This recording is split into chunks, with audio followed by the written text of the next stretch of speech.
All right. So this wall was starting to be framed, or they're starting it. I was told they're going to fur this wall out, and I guess this is part of the process. So going to fur it out. In the meantime, this is the service sink. We're in the basement. This is the last fixture that was on the list.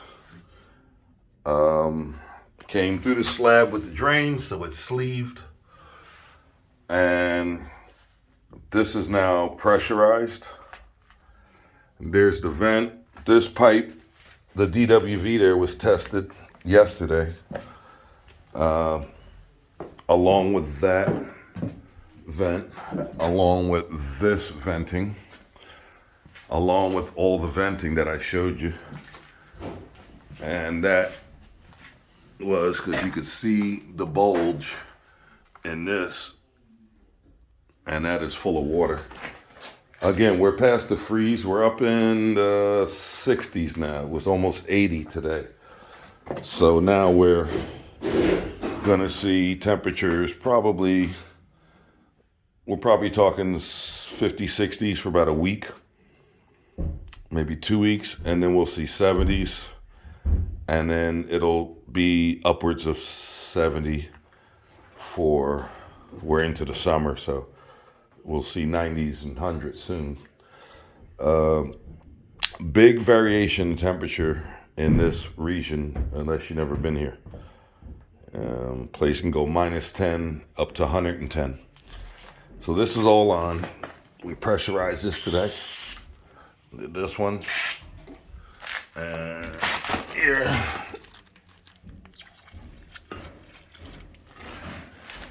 So this is the last bathroom. The last thing I'll do probably tomorrow is turn this on and flush it out. And our last DWV test, we're plating up today, which I'll show you a separate video on that. And working our way down. We're all the way down to the first floor. And then we got this, because we got to do all the cracks and crevices. So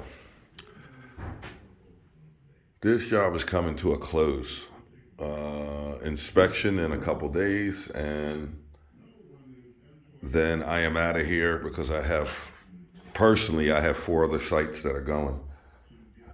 That doesn't include the rest of the crew. They got their own stuff going on, and I don't go there unless they ask me to.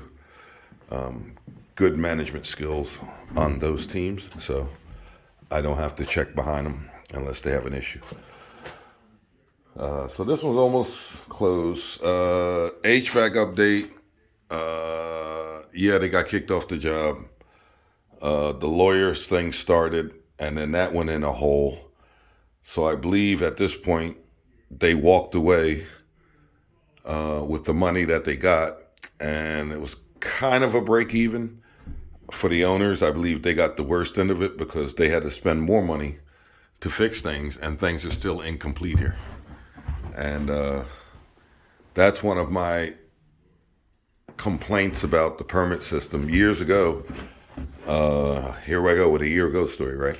You could not kick a licensed contractor off a permit. That licensed contractor had to come in and write a letter, state the reason why he's not going to be continuing that job. The lawyers got involved for 2 reasons. The first reason is some contractors were bad apples, and they were coming in taking people's money and then holding them hostage with the permit, saying, hey, I'm not going to call for an inspection till you give my money, yada, yada. The guys who were tricky made it bad. As the saying goes, bad people making it, spoiling it for the rest of people who are honest. So what the lawyers did, litigation-wise, they got together and said, you know what? If a homeowner has a permit out, they can go fire that contractor, get a new contractor, and replace them to get the job finished. So basically, it was a move. I think it was a DCA move, where Consumer Affairs said, well, we want to look out for the consumer, and we don't want the consumer to be held hostage by any contractors. Also, at that time, the licensing was not as heavy as it is now. It's a big deal now. And I was telling you in another video, a lot of people are out there running around doing work without a license, which means usually they don't have insurance and yada, yada, yada. And those are usually the nightmare ones. I've had many people approach and say, hey, you want to do this job? And well, there's no insurance, no this, and I just don't even get involved. Because as soon as it goes sour, that person who's really nice to you because they're getting a good price can turn into a demon. And sometimes justified, sometimes not. Sometimes people are out there looking for the lowest price to get something done, and they're just not, they don't have enough knowledge to realize that the lowest price isn't always the best way to go. So that's why they make all this licensing and paperwork that we have to go through. I saw a comment on YouTube, and one of the people that were, one of the comments, if you go through my YouTube videos, you'll see it, and the person asked, the question, I was talking about licensing and being a licensed master, and basically the person asked, do I get tired of bragging? No.